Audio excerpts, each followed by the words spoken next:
In 1975, Barney Curley attempted one of the greatest betting coups in horse racing history.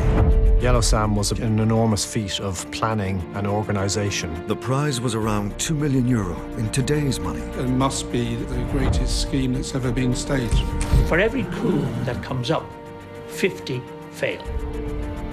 Well, I was a reasonably big gambler at the time, and all gamblers get bad runs.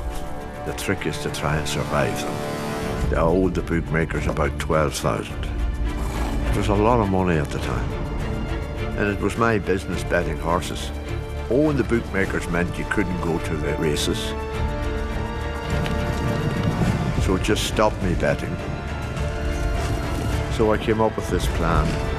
There was only one way to do it, was to win big.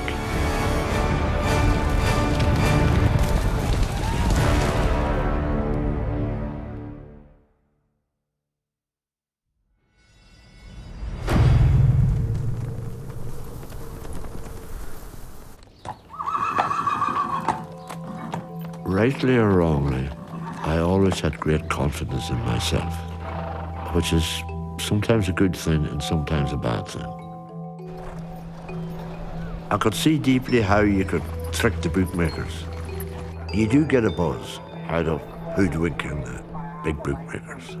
There's a buzz there, no doubt about it. Barney Curley, a gambling trainer, was pretty notorious.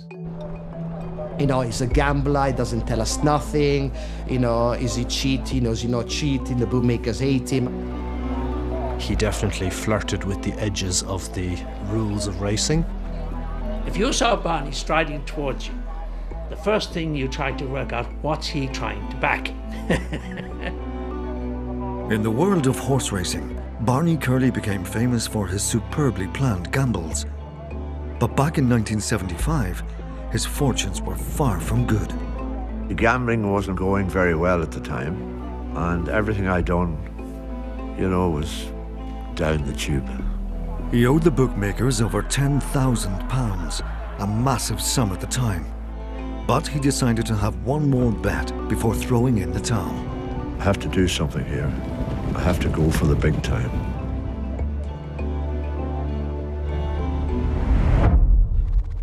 As racing gamblers, he's clearly, in many ways, in a league of his own. He was an organiser and he was a planner. The first step in planning the coup was to approach his trainer, Liam Brennan. Liam Brennan was an excellent trainer. Not very many people knew what he was doing.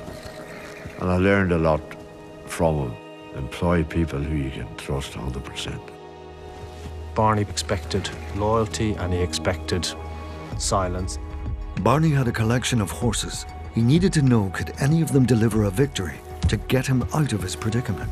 I asked, do I have a horse that would pull off a job? And he says, you have only one horse at the moment. He's no world beater, but he's well handicapped, and he'd probably win. That's how we came to pick Yellow Sam.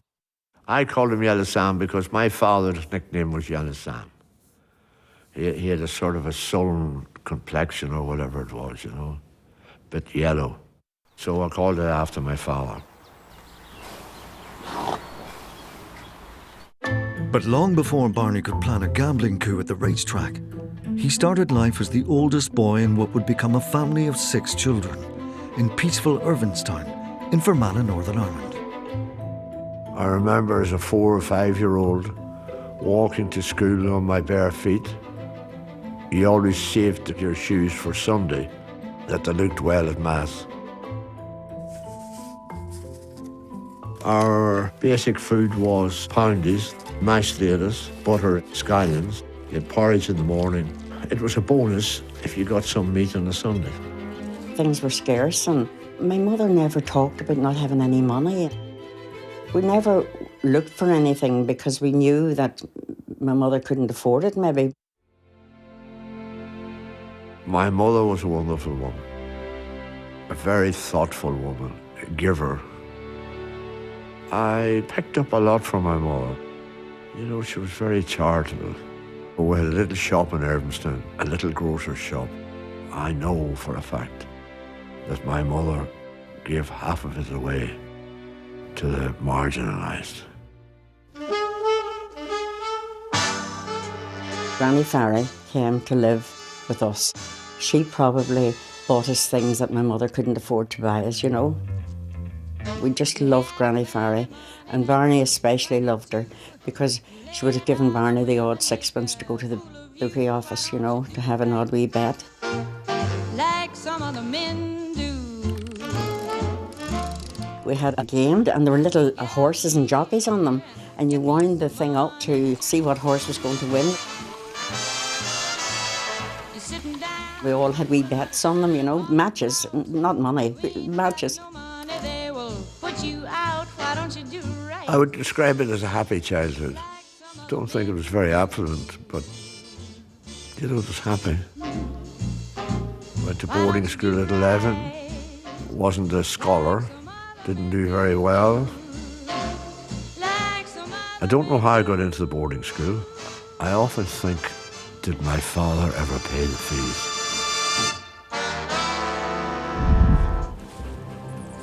In 1956, he was training greyhounds.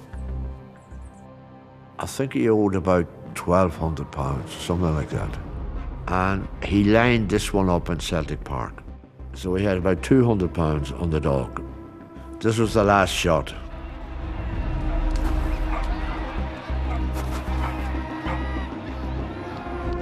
Well, you see, doping at the time, you know, they weren't very clued into doping. I'd say he had bits of the atom bomb in him.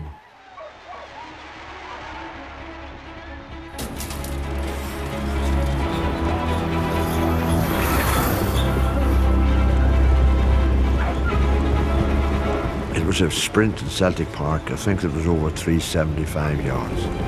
And the dog was going so fast into the first bend, he tumbled over and broke his back.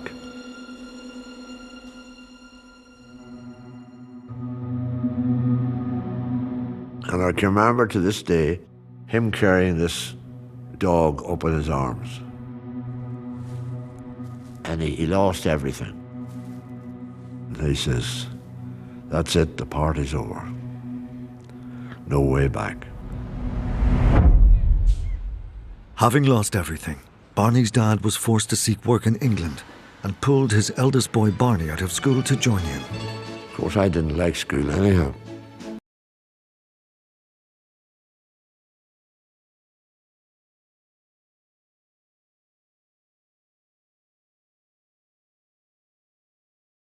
And then on the other way you'd say, no blacks, no Irish, no dogs. Once they heard your accent, you didn't get in. Well, eventually we got a place with an old lady, and she had about 5 or 6 dogs. And the smell in the place, you know what I mean? It was. We worked in the petrochemicals factory in Manchester for 12 months. You had to be up at 5:30 to get the bus out for 7 o'clock work. We used to do 2 shifts a day, 7 to 2, 2 to 10. Not many days off, because all the days off we had, we'd worked them to get the money, you know. And then we sent the money home to my mother to pay off the debt. You know, working 2 shifts at 16 years of age, 6 days a week was tough. I think it made a man of me. After 18 months working in a factory in Manchester, Barney returned home to Fermanagh. I had a notion that I wanted to become a priest. I thought I could be a priest. I spent 3 or 4 years at it. Did philosophy, theology. In those days, in Catholic homes, you would have been expected to produce a nun or a priest out of the family, you know. I didn't make it. I don't think I had a vocation. That is one thing that if I had my life to live over again, I would go down that path, because it taught me a lot.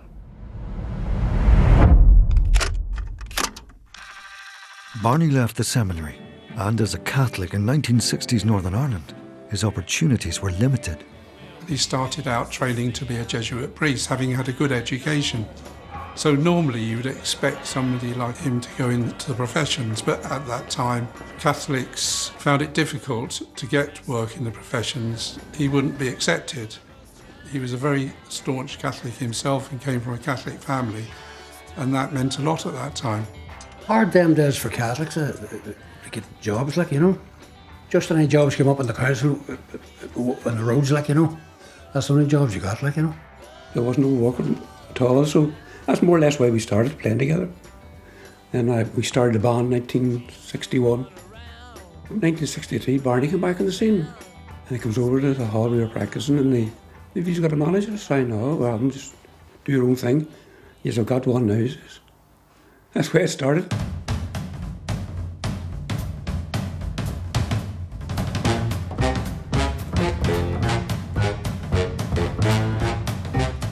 You know, and these shoe bands played every village hall in Ireland.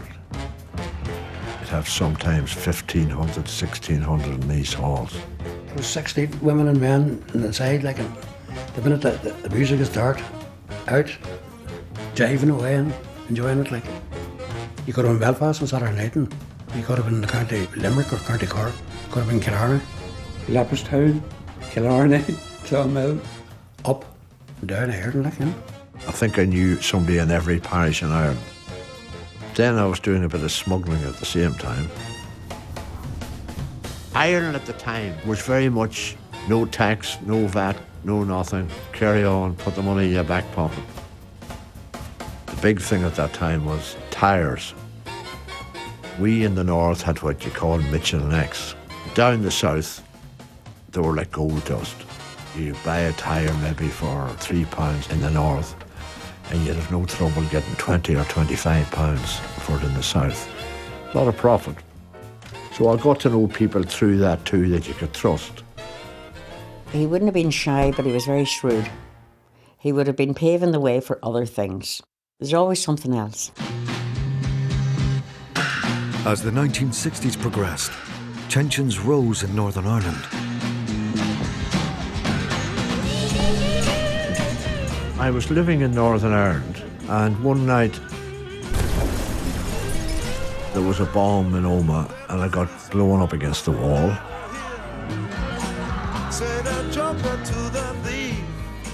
Soon Barney's cross-border activities became fraught with danger. Shortly after that, I was coming from Dublin. This light in the centre of the road stopped me. It was from a very brave British Army officer.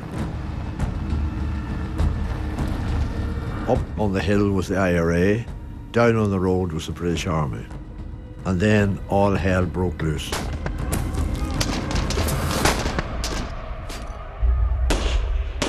I foolishly thought that if I was lying in the car, nothing could hit me. Later I discovered bullets just would go through it like butter. So I thought to myself, this is not for me. This is not the life I want to lead.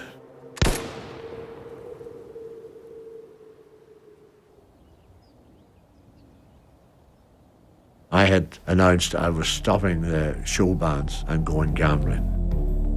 I remember my father saying to me, oh, he said, you know what I mean? Are you mad? They've skinned the whole of Ireland, he says, and you're not going to be an exception. He says, you're not going to succeed where they failed. They were smart people. I said, I'm going. I feel confident I can do it. And that was it. Off I went. Stopped the bands and went betting every day.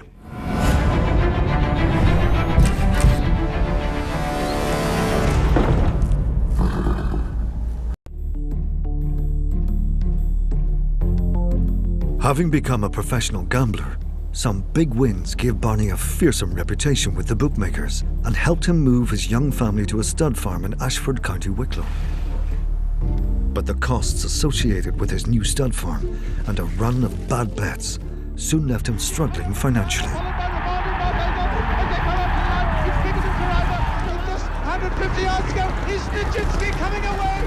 So I thought to myself, I have to do something here. There's no use in getting small money. I have to go for the big time.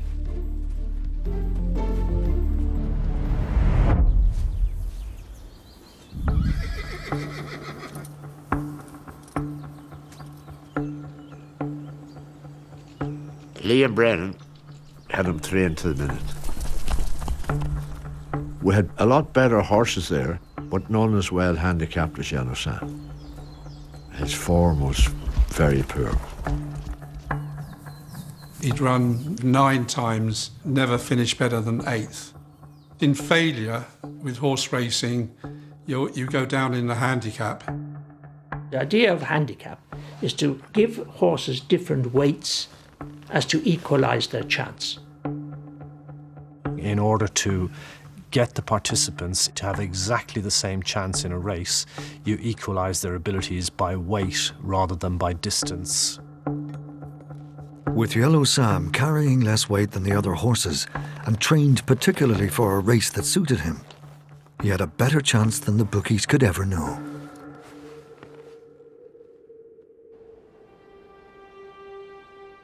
Barney's next job was to pick a jockey perfect for the race. It's just like a lot of people in Ireland, brought up on a farm where obviously you got your cows and your sheep and pigs and horses. Once you're bitten by the bug, you want to be with horses. He was one of the best around at that time. Very, very good amateur. He won the champion novice at Cheltenham. It's very hard to get jockeys that keep their mouth closed. Most of them can't help themselves. And you know, the bookmakers are only looking for one lead, just one lead, and the game is over. Yellow Sam's form was terrible. He ran maybe 20 times in the 2 years and he never got near the frame. It looked like a very, very moderate horse. And I'm thinking, well, this horse wouldn't win a duck race. He needed ideal conditions.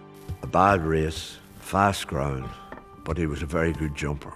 So I said, right, we'll pick out a race, leave the rest to me.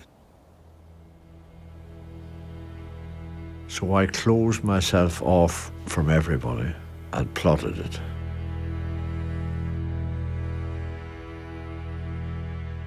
I started off with my map of Ireland. I'd take a town and I'd say, who do I know in this town? I knew more about the people in Ireland than probably the police knew. I just sat in my room, put marks on all the towns and cities. Galway and Cork, Waterford, Limerick. Who do I know there? I had to study the form and look at the races. It took me about 6 weeks, day and night. I had my pulse on everything. Because then I had to go and see them and see where the betting shops were. If Barney had a horse running, bookmakers actually wouldn't take a bet from him. What he needed was people supposedly not connected with him to place bets for him in the betting shops. So I knew if I could get people who I could trust, I was in business. He managed to recruit, directly or indirectly, 300 people all over Ireland. And we had anchor men, the main drivers, maybe 10 or 12 of them. We just said to these people, look, we're going to pull off something. Get yourself ready.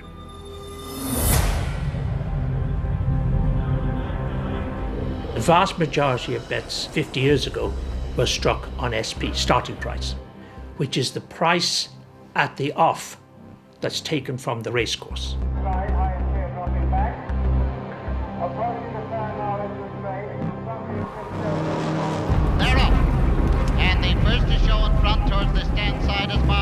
Well, the price was determined by the bookmakers on track.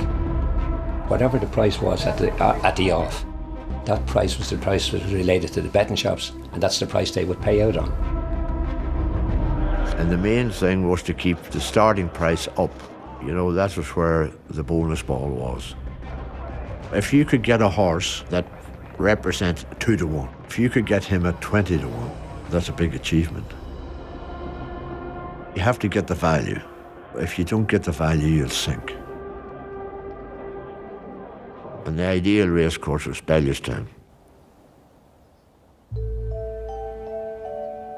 Bellewstown, we say, it's situated in County Meath. It's probably one of the highest points in County Meath.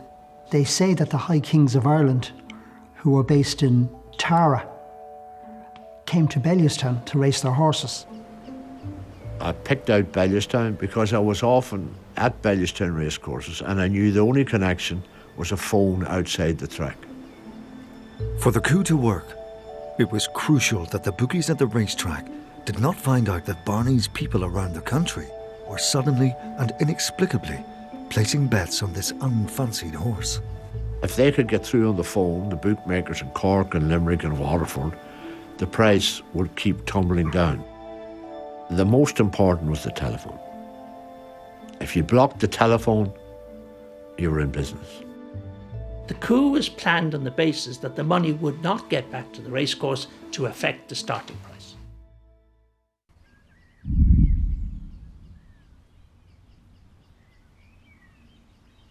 I never hated bookmakers, you know what I mean? Some of my best friends were bookmakers. Sean Graham, the greatest bookmaker that I have seen in my career.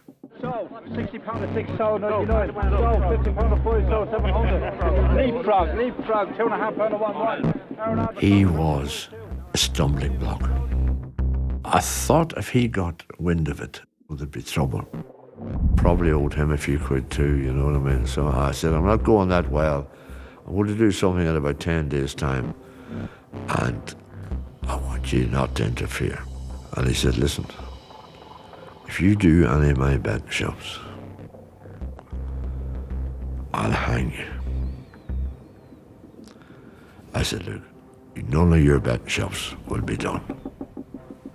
And that was it. I owed the bookmakers about 12,000. So I came up with this plan. Get a large amount of money on a horse, but stop the price coming down. The plan was to hit 300 betting shops in the few minutes before the race was off. You've got to have the right horse and you've got to get the betting rights. But that was what's so difficult about it, getting both things right. For every coup that comes up, 50 fail. There's a huge failure rate. He scraped together the 15,000 to back Yellow Sam. It was his last few shillings, and not many of us would do that, would they? I certainly wouldn't. I don't think I could have recovered. You know, if the horse got beat, that would have been the end.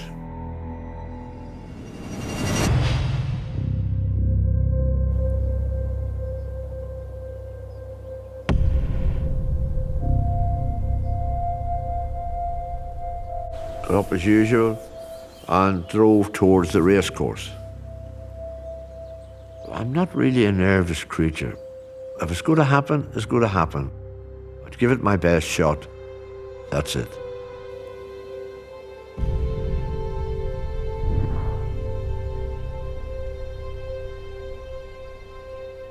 Bellewstown was the most primitive place you could think of. There was a stand which was just a few steps and a kind of hay shed. It was windswept. You were completely cut off from the rest of the world.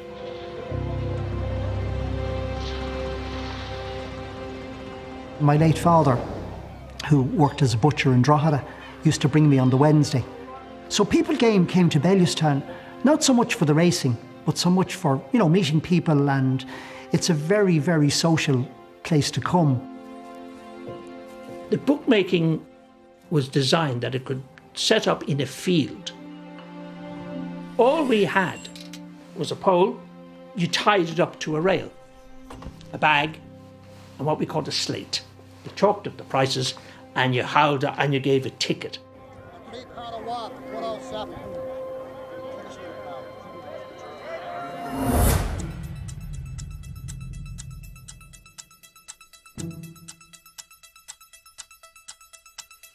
There was a phone box on the way. I think it was in Ashburn. And I had to make a couple of phone calls to sort of say, it's on, you'll hear, and I'd have to. On the morning of the race, what they did was they sent a band of people all over the country with these envelopes. They didn't know what horse they were backing.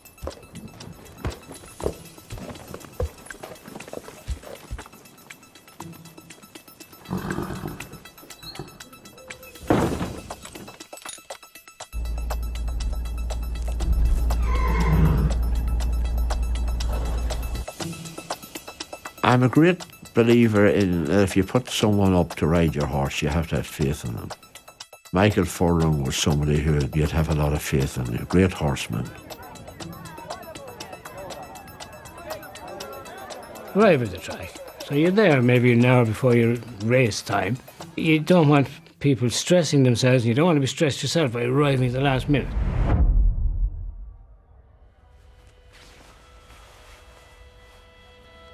Go in, change into your colours.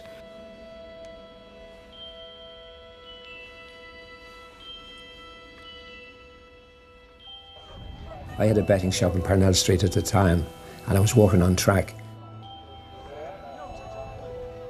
In that particular race, we would have been following Sean Graham. Sean Graham had a prominent pitch in the ring in Bellewstown, and we had lesser pitches, so it was follow the leader. That's the way it worked in the old days. They followed the strong bootmaker. The people with a strong opinion priced their board, then we followed. So I've got to go the same price as Sean Graham, and then the guy next to me is going to have to do the same thing, and it works right down along the line. The horse kept drifting. He made it open to 12-1. Then Sean Graham goes a bigger price, he puts a 40 in, we all follow. It's follow the leader. Sean Graham goes 60 in, we'd all go 60 in. Sean Graham goes 20, we all go 20. I'd have been happy at 12-1. Getting 20-1 was a bonus.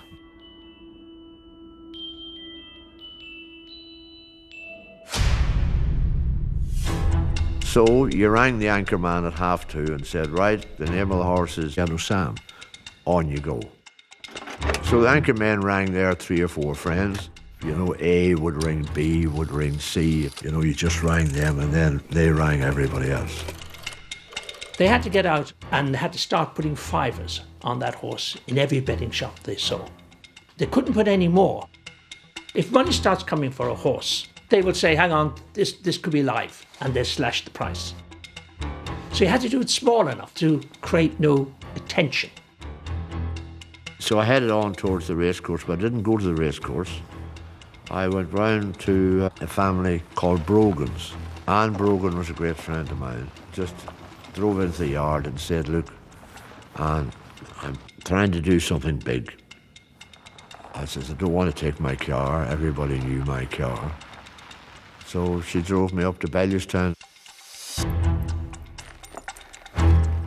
Jockeys every day of the week ride horse they never saw before. Because I'd never seen this horse in my life. You depend on your trainer to give you 1 or 2 little insights into him. And Liam was very straightforward. He said, look, don't be too far back, but if you're not happy with the pace, you can increase it.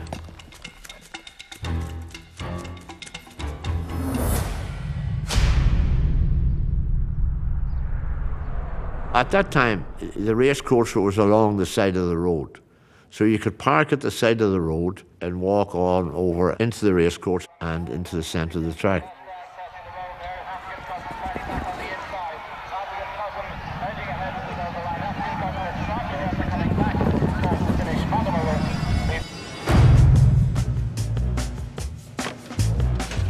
You could get hundreds of pounds on in betting shops in towns all across Ireland. The idea was to get the money on, spread it right across the betting shops and keep the racecourse market completely free of it. If the money had got back from the off-course bookmakers, the horse probably would have been started a 6-4 chance. Maximum 2-1.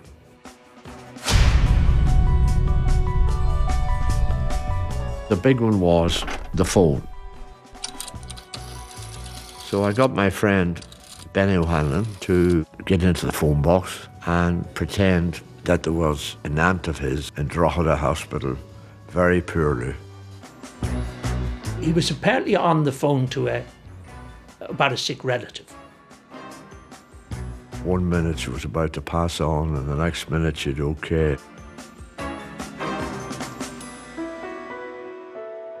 You know, there's something about Irish people. They have that thought for people that are in trouble and dying, etc.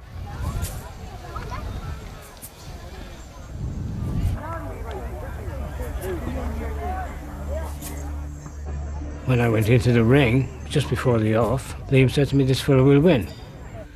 And I'm thinking in amazement, I said, "He can't, he's not good enough. He'll win," he said. I would tell the jockey, I'd say, "Look, this has been working really well at home and I think you've got a great chance." I wouldn't say you will win, because I don't know what all the other horses are doing. There was quite a lot of good riders in that race. It wasn't a gimme race, you know. The horse I was riding that day was Silver Road. I think it was the first horse I ever rode a winner on. Of course, I went there hoping that we'd win. Like every young lad who wants to be the next Lester Piggott, and I was anything but a Lester Piggott in style, but yeah. It was always an enjoyable time for me when I was riding a horse I'd never ridden before. That stage where you canter down to the start. A horse will actually tell you a lot. A good moving horse on good ground, it's a lovely feeling.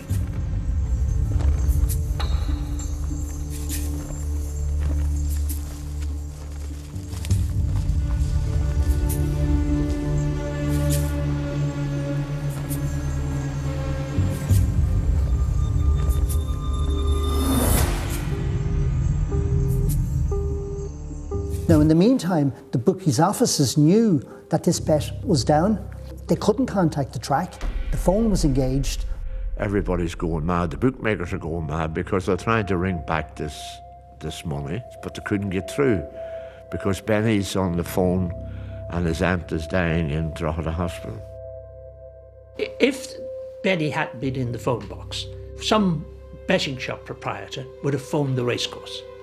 Get me Terry Rogers, get me Billy Mulvaney.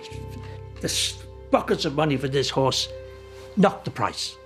That would have been a disaster for Barney. 20 minutes in the box, the money didn't get back. This horse started at 20-1. With the race about to start, Barney's plans had worked out perfectly. But there was still plenty that could go wrong. The big danger would have been if somebody had been doing what we were doing. Those amateur races, they were notorious for trainers lining up a horse for them. Things go wrong in a race. Anything go wrong. That was a 2.5 mile race, so that was probably 12 jumps he had to negotiate. A good jumpers will fall occasionally. You see it every day if you watch racing enough. Good fancy horses do fall. I would choose to do it on the flat because you have no chance of falling, whereas you do if you're going to jump some hurdles. In those days, there was no big screens around. You had binoculars and you went up to the highest point you could to watch the race. And all the bookmakers tended to gather in a cluster. I was hiding in the middle of the course. Once you're not there, they think the horse is not trying or is not fancy. Coming into line for the second race in the car, the Mount Hanover Amateur Riders Handicap Hurdle. They're off. Stands for the first time, Southland is disputing the lead with Philippine Hill. Yellow Sap is just in behind them with Glen Allen. I was going as well as I expected to be going. I wasn't worried at any stage about not winning. Southland and Philippine Hill continue to share the lead ahead of Yellow Sap. The way he ran, he was up there. All he did was stay anyhow. You feel like you're giving the horse a lovely, smooth ride. You're doing things right. You're on the inside or you're saving ground. Nobody's interfering with you. The others don't even notice I'm improving my position. and I'm going well. I can remember hearing this horse coming up my outside, where there was Michael Furlong absolutely pulling a roller. And I'm thinking, where did this thing come out of? And Yellow Sam takes up the running, changing the order he's got on. And I tried to stay with him, but I couldn't. The race was unfolding probably to my advantage. I'm the one going well. I can afford to press the button now a bit and put the squeeze on the lads who will begin to niggle behind me. Second last, Yellow Sam, Silver Road is second now. Well, I was there at the second last, watching them with my binoculars, heading up towards the winning line. Because then they raced away from us, and you never know what happens. This horse was so far ahead of the rest of us. But at the last, Yellow Sam up and over, a superb leap by Yellow Sam. Quite happy once he jumped the last. Now is the time to win this race. The race in the closing stages is still the 20-to-1 shot, Yellow Sam, the outsider of the field. But you don't win it until you get to the lollipop. Anne Brogan, who was with me, says he's won. We were all just amazed that this other horse, Yellow Sam, complete outsider, could just turn the tables. He was an easy winner, in my opinion. Bellewstown was his Grand National.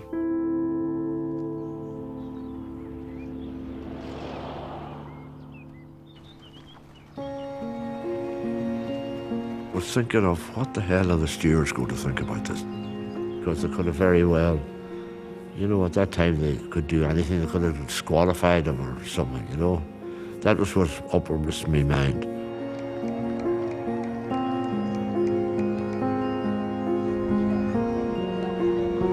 When Yellow Sam won, we all then would walk down back to our pitches, about 20 bookmakers. And I remember the late Billy Mulvaney saying, mark my words, some bookmaker somewhere got hit with that. When we came in off the track, you could sense there was something wrong. The next thing I see was 2 or 3 of the bookies coming over towards Liam Brennan, wanting an explanation. After the race, you go in, you saddle, you weigh in, you draw the correct weight, change your clothes, shower and get out of there.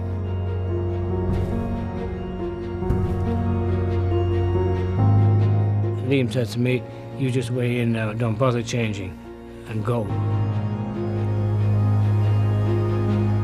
I had no idea of a coup at the races that day. No idea. And it's only afterwards the story really broke out that we realised what was after going on, and it was a major coup at the time. Came back to Brogan's, had a cup of tea and went home. And then I probably would have had my dinner and went to bed. There'd be no celebrations. You know, I'm not a great man to celebrate, you know what I mean?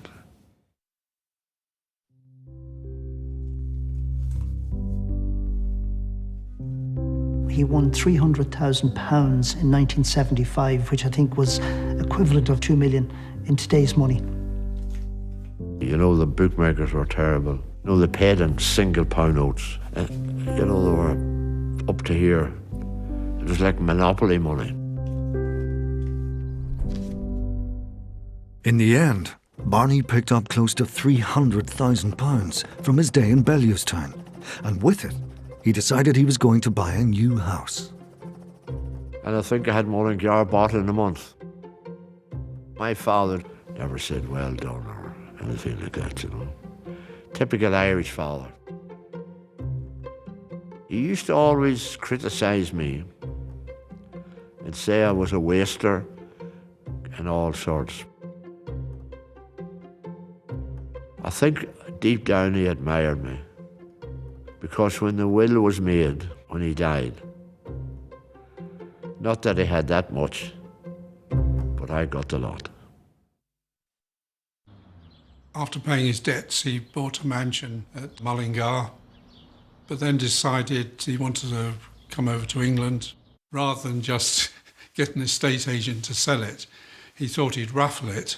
When he decided to sell his mansion near Mullingar, he didn't call in an estate agent like you or I might do, but he held £1 million lottery. Barney Curley's home in County Westmeath, a house with 140 years of history behind it. It was quite a major thing at the time about this guy ruffling his huge property. About 9,000 tickets in the drum, and at £200 each, that comes to 1.8 million, a profit of nearly £1 million on what Mr. Curley paid for the house 8 years ago. It was a very successful raffle. Were you optimistic all the time that it was going to come out as well for you? I think I was, yeah. The people who won the raffle got the house. But then he was arrested for running an illegal lottery, went to court. He was threatened with being jailed. The judge decided that the fine should be 5,000 Irish punts, as it was in those days, and Barney looked at him, paused and said, "I'll pay 10,000. And he gave 10,000 to charity.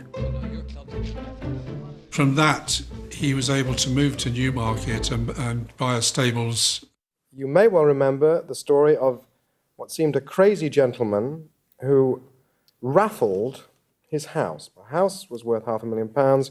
He's said to have taken around 2 million. No one then thought he was crazy. Barney Curley.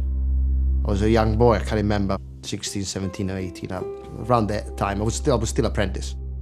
On my weekends, I went out and I came back on a Saturday night and I put the telly on, and it was this program called After Dark. I just tell them, I make no secret of it. If you ever talk about a horse out of this yard, you're sacked. I was fascinated by him, and I thought, oh God, I'd love to meet this guy. It wasn't long after that I went to the Newmarket sales, and there he was standing a bit away from me at this Trilbian. Before I even said anything, he said, hello, Lanfranco. So I thought, God, how does he know me?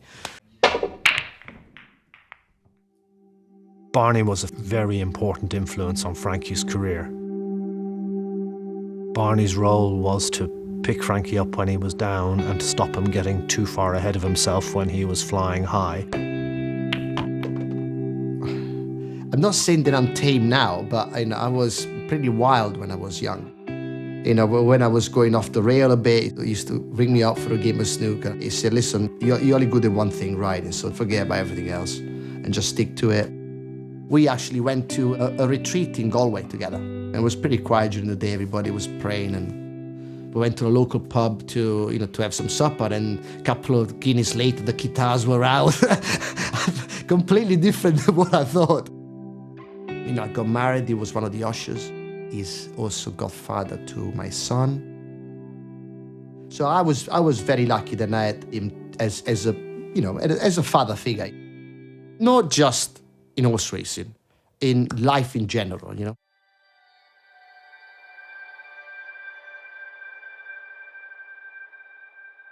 Barney had 3 children, 2 daughters and a son, Charlie, who he called Chuck. He started working for Barney and was, although Barney was a very hard taskmaster, he once threatened to sack him. Sadly, he was killed in a road accident when he was 18.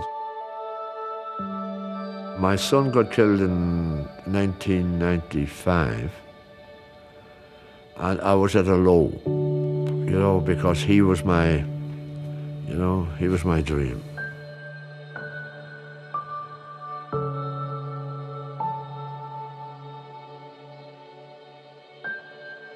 When his son died, Charles, I think he definitely lost a piece of his heart.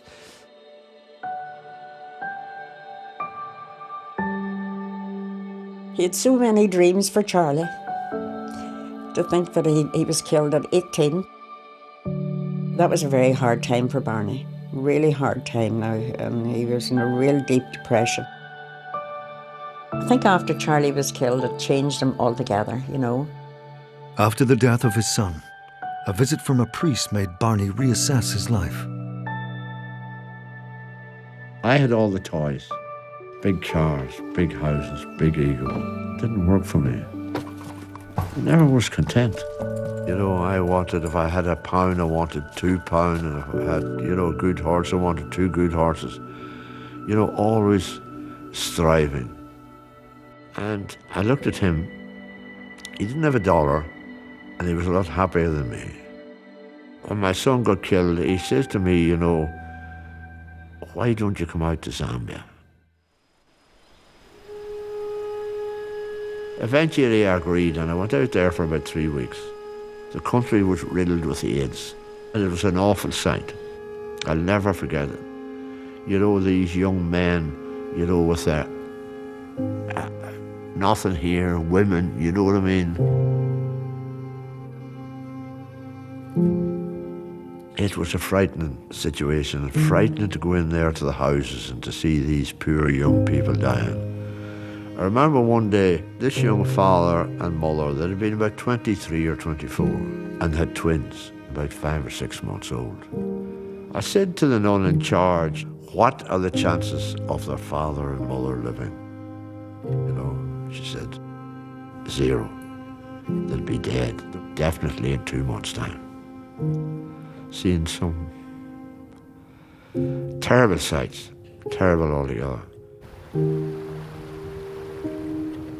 He decided that, he wanted to give something back to the world. So he formed DAFA, Direct Aid for Africa. We're different from other charities. Every penny that we get goes straight there. And a lot of money went into this, but it was all money that he personally donated himself, or his donors had given to him. We have everything in this world. We are blessed, and we got lovely families, and you gotta help the other. Unfortunately, the people are not so fortunate in life. They built clinics, they built hospitals, they built schools. They took a very basic school and developed it into an enormous one. I think it ended up a school for 1,500. And also the children arrived at school without any food. Barney made sure that they had food to eat. What he achieved over there was remarkable. He made a huge difference to the lives of thousands and thousands of people. What can I do here? Watch football, watch racing. Best thing ever I've done in my life. Barney was happiest going to Africa. It was his life. Up until he died.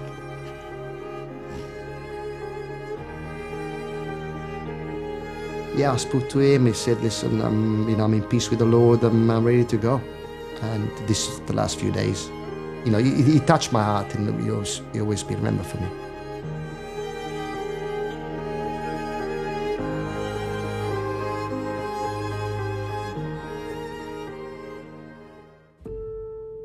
I often think about dying, and I'm lying there dying. And I would never think of a horse. In my mind would be the hospital, the schools. I always had this opinion, we're just passing through. Try and do your best. Try and help others. I wouldn't like on my tombstone, he was a great gambler. I would like on it, he tried to give a little back. Always been blessed. All the things I've done, I don't know how I've done them. I think someone is looking after me. It's impossible to make gambling pay. The bookmakers always win. And if you're winning, they'll not allow you to win. The only way to beat them is do something like Yellow Sam. The only chance you have. And then, zip, no more.